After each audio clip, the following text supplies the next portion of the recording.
At first, rebuilding didn't feel possible. It felt more like a survival than a plan.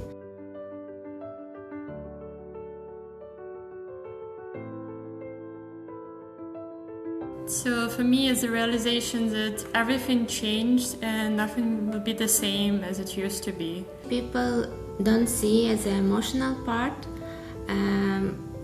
like the doubts, the constant adapting, how much energy it takes.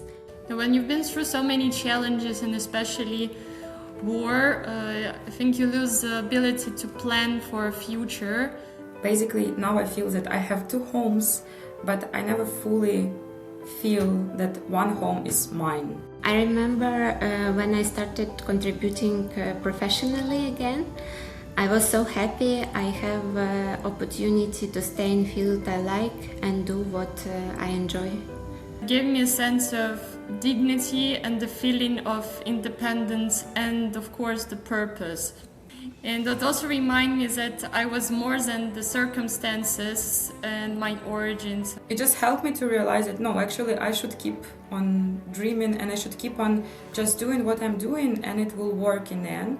Doesn't matter who you are and doesn't matter where you're from, you can achieve it.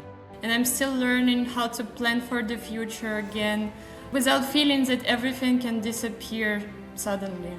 Rebuilding may not fully finish, but it becomes a new version of a life that feels fulfilling.